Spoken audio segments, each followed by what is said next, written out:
வணக்கம், இது உங்கள் தினக்கதிர். எங்கள் சேனலுக்கு வரவேற்கிறோம்.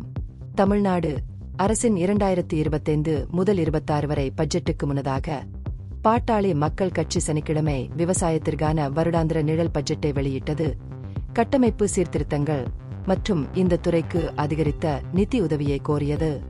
இந்த துறையின் அழுத்தமான சவால்களை நிவர்த்தி செய்ய மொத்த பட்ஜெட்டில் 25% விவசாயத்திற்கு மட்டுமே ஒதுக்க வேண்டும் என்று கட்சி அரசாங்கத்தை வலியுறுத்தியது. பாமக தலைவர் அன்புமணி ராமதாஸ் நிழல் பட்ஜெட்டை வெளியிட்டார்.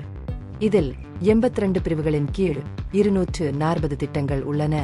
பயிர்க்கடன் சுமைகள் மற்றும் கொள்முதல் விலைகள் போன்ற முக்கியமான விவசாய பிரச்சினைகளை சமாளிப்பதை இந்த திட்டங்கள் நோக்கமாக கொண்டுள்ளன.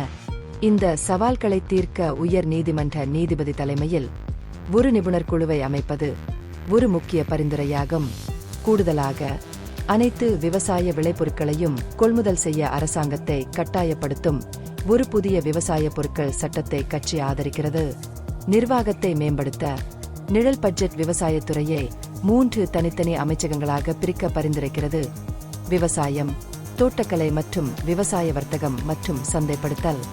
இந்த மறுசீரமைப்பு விவசாய நிர்வாகத்திற்கு மிகவும் கவனம் செலுத்தும் மற்றும் திறமையான அணுகுமுறையை உறுதி செய்வதை நோக்கமாக கொண்டுள்ளது.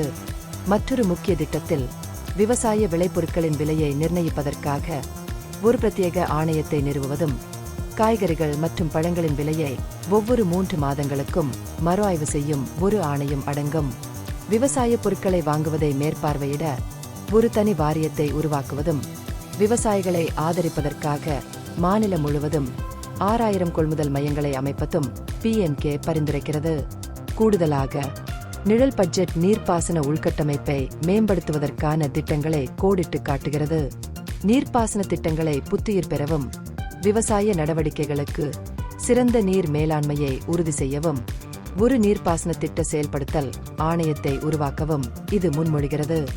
இந்த பகுப்பாய்வு நுண்ணறிவுள்ளதாக கண்டால் முக்கியமான அரசியல் முன்னேற்றங்கள் குறித்த கூடுதல் புதுப்பிப்புகளுக்கு லைக் செய்யவும், ஷேர் செய்யவும், சப்ஸ்கிரைப் செய்யும்.